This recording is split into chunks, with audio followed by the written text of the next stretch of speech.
Welcome back to Rooted with Power, a podcast where we talk about topics in both the environment and in health. Today, we're going to be asking the question, are electric cars really our future? So today we're going to run through a few things.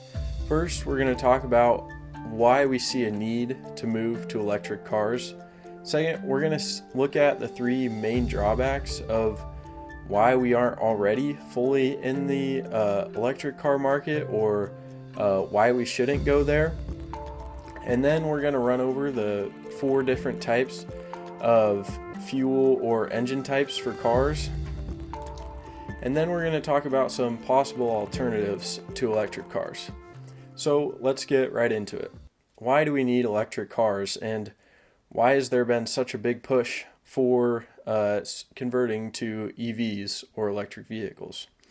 So according to the EPA, in 2022, I believe about 28% of greenhouse gas emissions in the U.S. were from the transportation sector. Now they broke it down into multiple economic sectors, including transportation, residential and commercial, and other things like industrial and things of that nature. Might have already said industrial, I'm not sure. But so 28% is the largest percentage of all those economic sectors. And so that's why we see a target into the transportation and changing to electric vehicles to decrease greenhouse gas emissions. And so you might be asking, why do we even need to decrease greenhouse gas emissions? Well, that's because when we release greenhouse gases like CO2, they increase what's called the greenhouse gas effect, which keeps the Earth's atmosphere at a temperature warm enough for life to inhabit the Earth. And so what we've seen in about the previous century is an increase in the atmospheric temperature due to an increase of these greenhouse gases.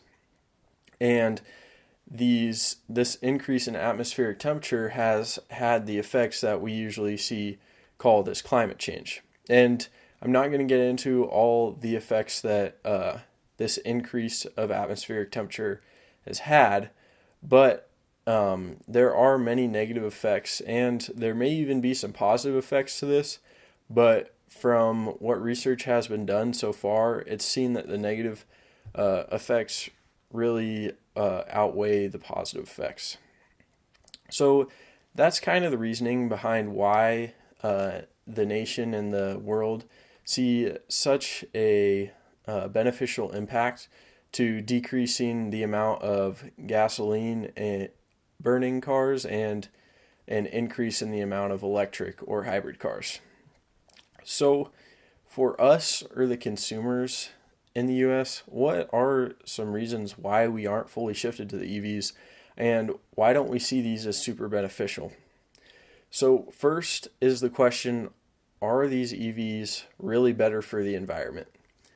Now, recently there have been a lot of there's been a lot of research surrounding this, and because it really is a important topic to address, as when EVs first came out, or when they became more popular, I should say, a bunch of people just converted, and I don't think a ton of people asked the question if they're really decreasing the CO2 emissions by cars. And so when we compare a fully electric vehicle and a gasoline or internal combustion engine vehicle, we see that from the actual car's operation for the fully electric vehicle, we don't have any CO2 emissions. And then when we look at the gasoline vehicle, that's where we see the increase in CO2 emissions. But there are also a lot more factors that go into reducing the CO2 emissions from vehicles rather than just the production from the operation. So some of those things are like production or obtaining the raw materials for the for the production or for the making of the cars. So when we look at that, and when we look at fully electric vehicles, that's where there's a lot of pressure, is obtaining the raw materials. And that's mainly looking at the lithium ion batteries that are essential for fully electric cars. And then the manufacturing for these cars, it takes a lot to transport these and to actually put the pieces together. But when we combine all of these factors, like the gaining the raw materials, manufacturing, operation, and then when we add in the end use, or where the vehicle would actually go after it's fully used, and or like when you're done using your electric vehicle or gas vehicle, I guess, it totals up to be less CO2 emissions for the EVs, even though it is seen that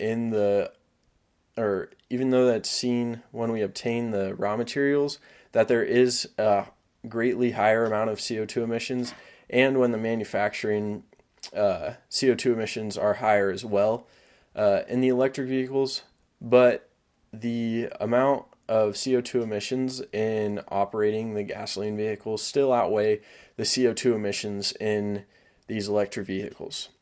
So we can answer the question, are the electric vehicles actually better for the environment, with a yes, because when we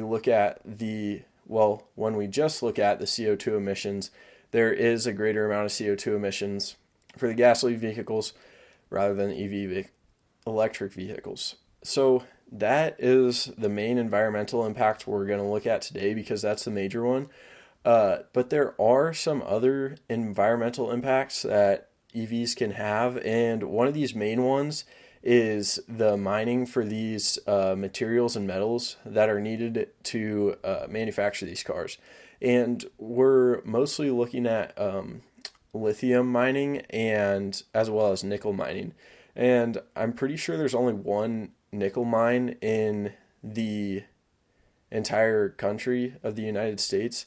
So there is some backlash in where and how these resources are being obtained. So that is something that I should look into further in the future, but it is something that is a concern with EVs and might be a drawback to increasing manufacturing.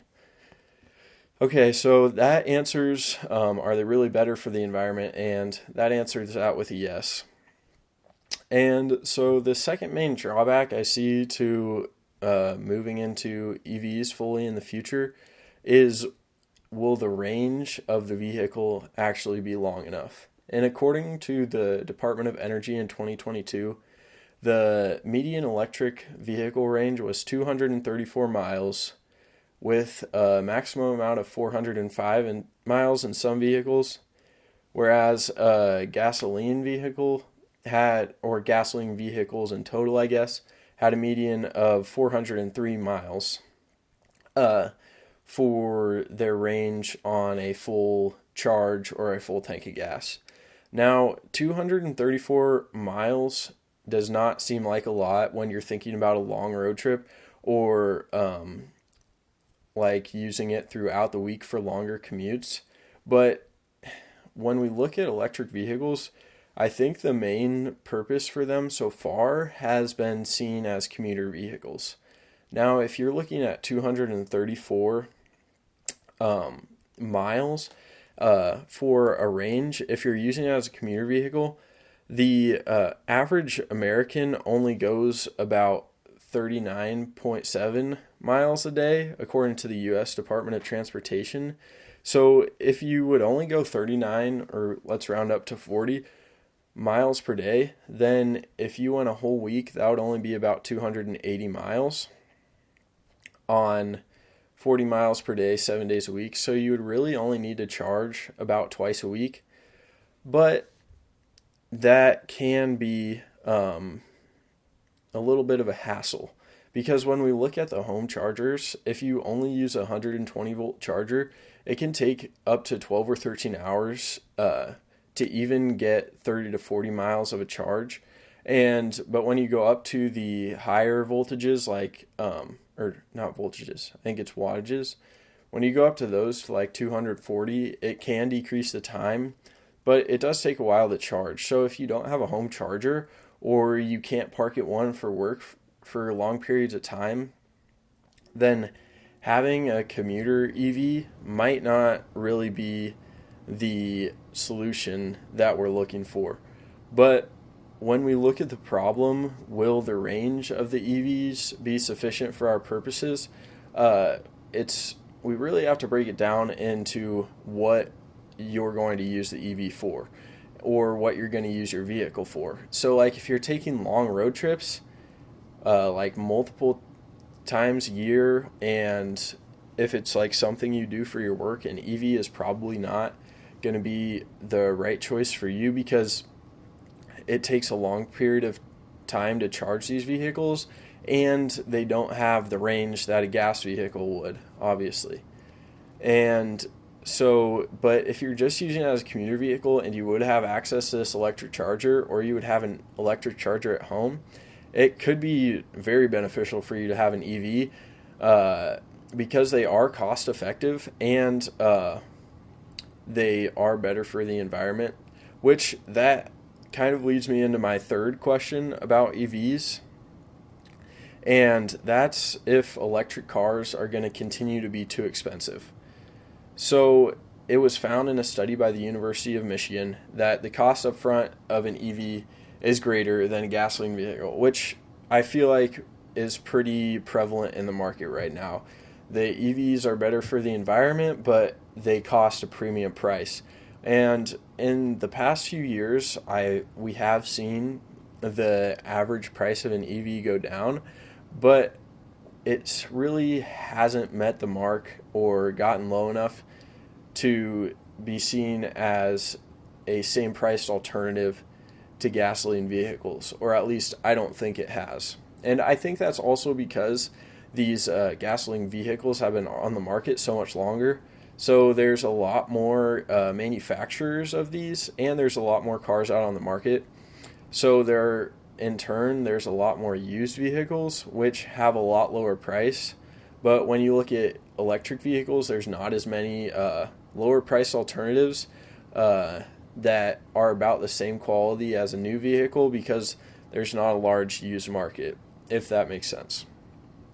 But just looking at if you were to get a new EV compared to a new gasoline vehicle, in this study by the University of Michigan, even though the EVs cost more up front, they cost less in the long run, because the cost for the electricity to charge your car at home or at a charging station would be less than the cost of gas to fill up your regular gasoline car.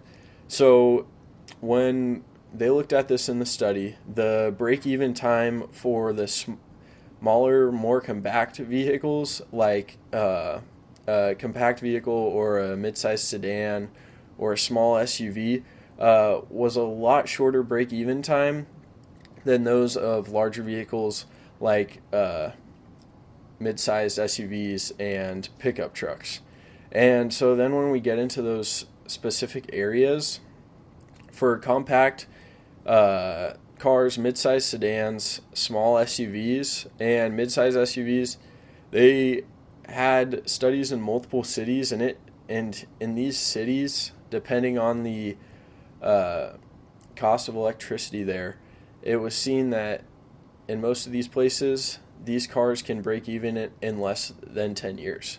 So in compact, mid-sized sedans, small SUVs, mid-sized SUVs, for 200-mile range electric vehicles, and I want to put an emphasis on that, for only 200-mile range electric vehicles compared to a regular gasoline vehicle, the break-even time would be less than 10 years.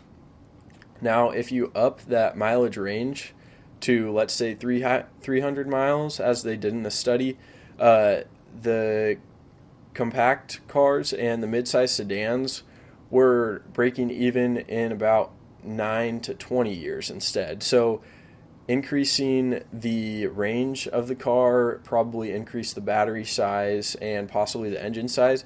so making the car more expensive, and thus increasing the amount of time to break even.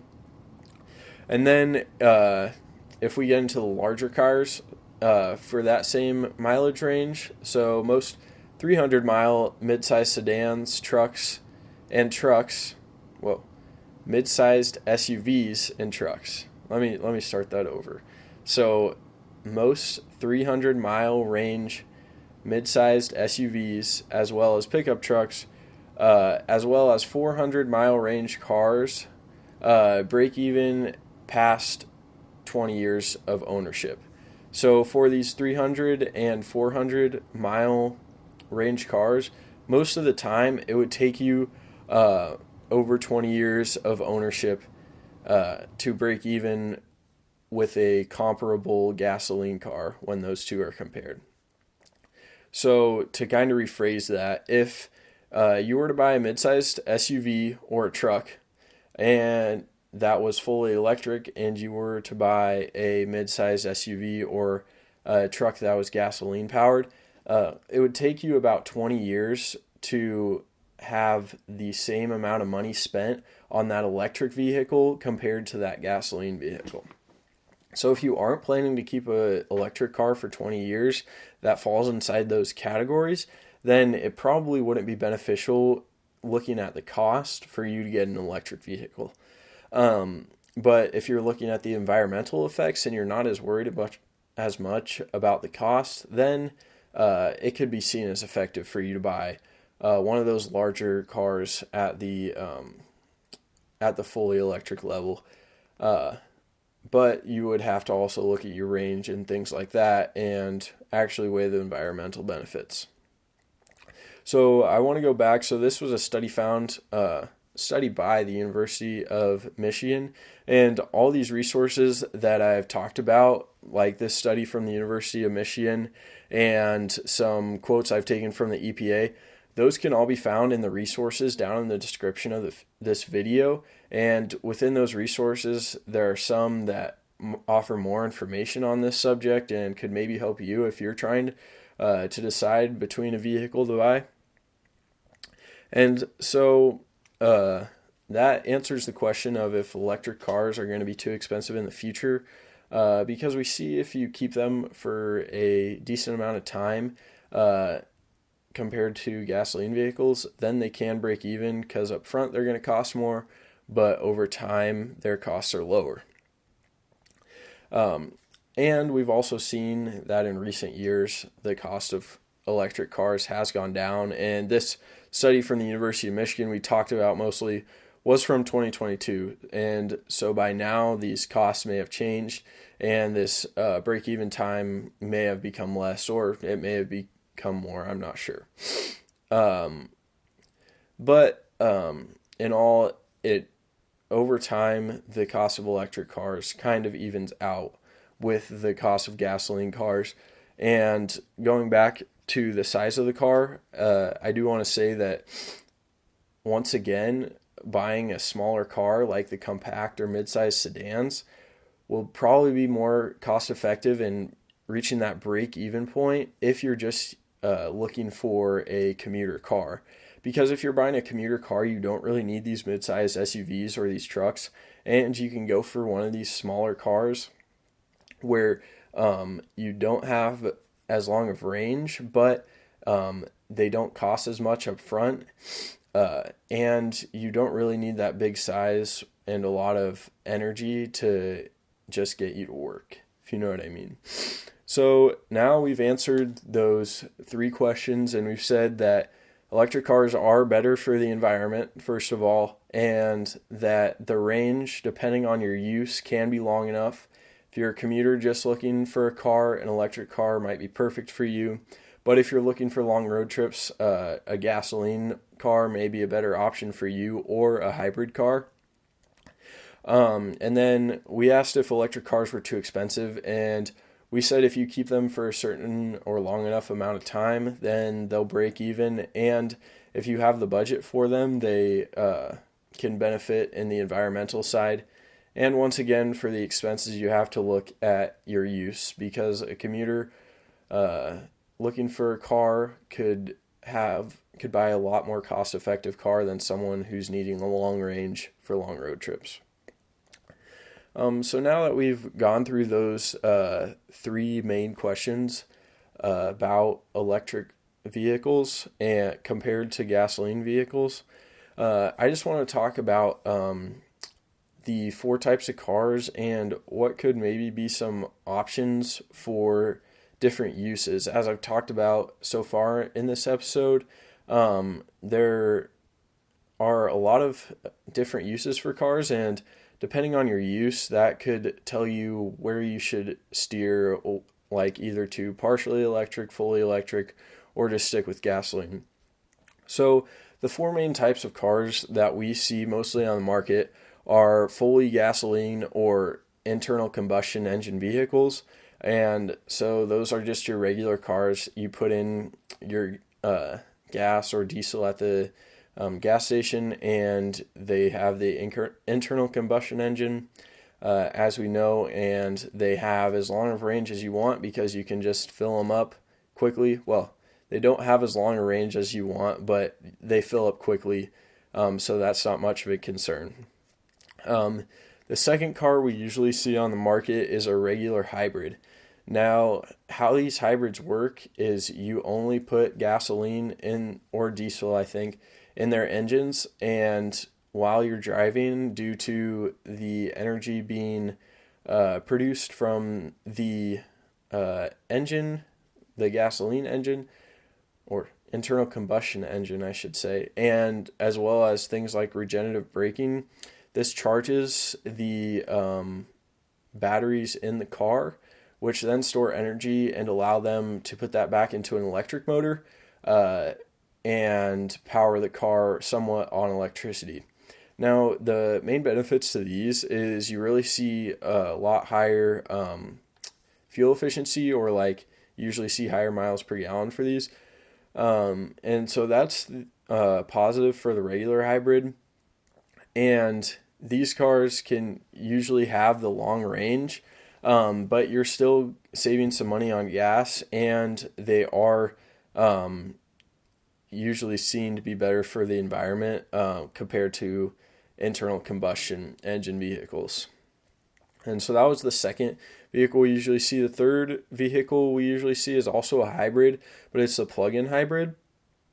And so these work similar to the regular hybrid in that they both have an internal combustion engine as well as an electric engine.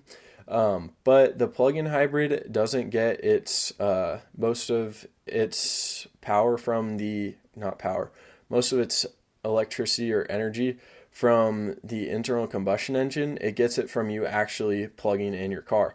That's why it's called the plug-in hybrid. So for the plug-in hybrids, you can use them at a regular gas station, fill them up with gas, and they'll run on that fuel.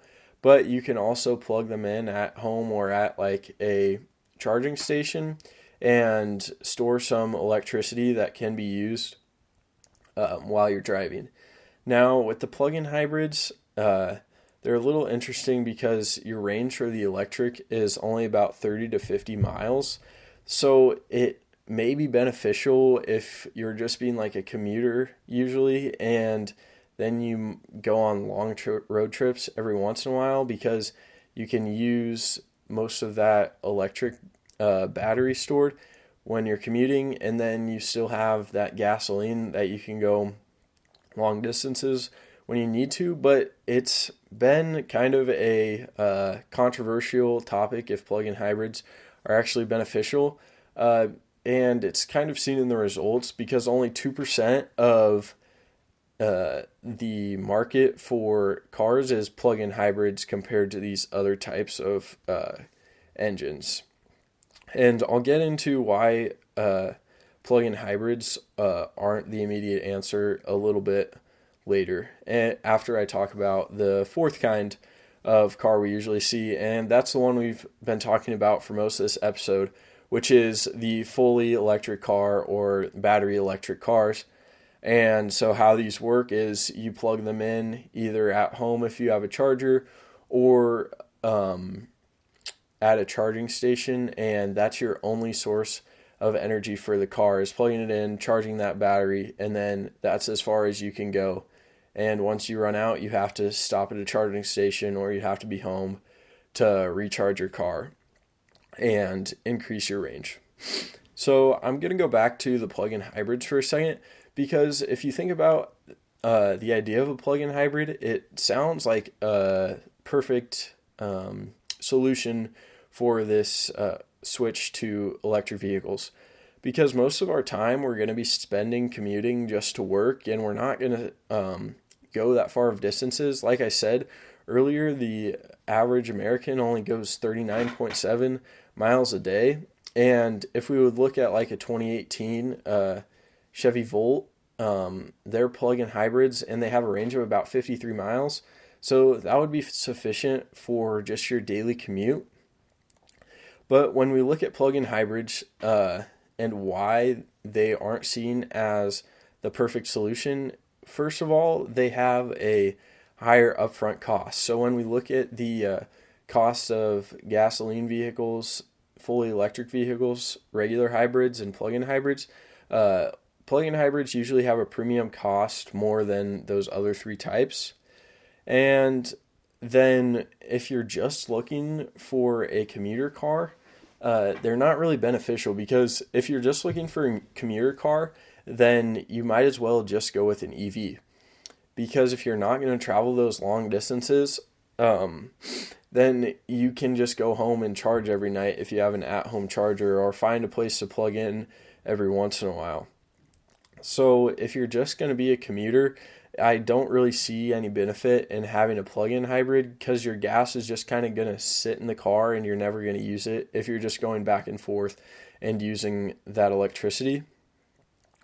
And then if you're going to travel a lot farther distances more frequently, it's kind of seen that the hybrid or gasoline car would be better, or a regular hybrid, I should say, or gasoline, because with the regular hybrid, you're generating more energy or generating more battery storage as you're driving on the gasoline, so they can be more fuel efficient with the regular hybrids compared to the plug-in hybrids if you're going long distances.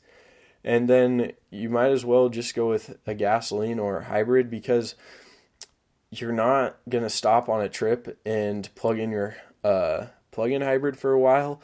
You would rather just fill up your regular hybrid or your gasoline car and just keep going and not take that extra time for the plug-in hybrid. And then when we also look at hybrids and compare them to plug-in hybrids and just do a side-by-side, we see that their cradle-to-grave emissions are greater in the plug-in hybrid compared to the regular hybrid. So what cradle-to-grave means is from mining or obtaining those raw materials, manufacturing, operation, and like end of their life, the plug-in hybrids have more CO2 emissions when compared to the regular hybrids. And that's mostly seen as because they have to have more of the materials related to an electric car or a fully electric car than the regular hybrids. And they just have an overall more complicated manufacturing process, and they require more raw materials. So that then increases the CO2 emissions in those processes, leading to a greater lifetime, I could say, CO2 emissions than the regular hybrids. But putting those aside, the plug-in hybrids may be beneficial if you are taking those long road trips just every once in a while and you're commuting most of the time. But you would kind of have to find a good deal on a plug-in hybrid and just see if it would really work out for you and be worth it. And so that's where I'm going to go into the last main part of this video, is where these different car types could be used. So first, we've talked about this kind of a lot, is for small compact EVs with short ranges, those can be used for commuting. So in that area, I see a small EV having not a very long range, but you don't really need them to. So if you're a commuter or you drive about 30 miles to work every day, you can wake up, hop in your EV, drive to work, drive your 30 miles to work, and then let it sit there all day, or charge it at work if your workplace has a charging station, and then you can drive it home and use only about 40 to 60 miles of charge. And then if you have an at-home charger, even though those take longer, then you can just plug it in from the time you get home, let's say like 6 o'clock, until the time you leave, like 7-ish. And at that point, you would have about 13 hours of charging, which would probably be a sufficient amount to get you to and from work that day. So if you're going to just use your EV for commuting, then I do see a benefit in having these small, compact cars and EVs, just because then you would be saving money on gas, and you would also be more environmentally responsible in not creating as much CO2 emissions. And then for another area where these electric or partially electric vehicles would be beneficial I would say would be like longer trips where you're not trying to haul anything or take a large amount of people. So I think in this area, regular hybrids would be beneficial, like the Toyota Prius or things of that nature. And the hybrid market has actually gotten pretty large, I would say, as you can get like these staple cars, like I think the Toyota Camry has a hybrid model and things of that nature. And like also the Honda Accord, I believe, has a hybrid model. And so having a regular hybrid that isn't super large for longer road trips would be beneficial, because you have that high gas economy or miles per gallon. And so you'd be saving money on gas, and these are still better with CO2 emissions for the environment. But if you're going to be taking a large amount of people, or you're hauling stuff for long road trips, I don't really see a benefit in having a hybrid in this instance, because you're going to need a large vehicle and the cost wouldn't be super effective at that point. And if you're hauling stuff, I don't believe that electric cars or hybrid cars have as much towing power or hauling capacity as a gasoline or diesel car. And then last, going back to plug-in hybrids, I think these may be beneficial for traveling long distances every once in a while and commuting the rest of the time. But when we look at the market, only 2% of plug-in hybrids, or only 2% of the market is plug-in hybrids. So there's not a ton of need for them, and I think that kind of shows us that they're not super useful when we have the hybrid full electric and gasoline cars. And so those were kind of some car types for certain uses. I think in the future I'm going to do another episode on what car types are useful in certain situations and how that could work out with costs and those things, and what would be beneficial to you for your to get your money's worth and for environmental purposes. And then that's with the cars being cost effective, I want to touch on one other detail of that. Right now, currently, the U.S. government is offering a tax incentive of $7,500 when you purchase an EV. Well, it's not $7,500 flat rate. It's up to $7,500, I should say. And so right now there's a lot of news surrounding that incentive because with Trump moving into the presidency, it's expected that that incentive is either going to drop or it's going to be eliminated, as he doesn't have the plan or, he doesn't have the plan that Biden did to work on environmental issues as much in his term. And so that's where I think I'm going to finish this episode. Once again, the resources that I talked about in this podcast, they are going to be down in the description, and their links are going to be down below. And if you're watching on YouTube, please subscribe if you've liked my content so far.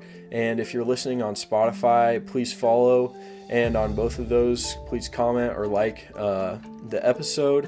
And go check out my previous episode from last week. And I thank you guys for watching, and I hope to see you next time. Thank you.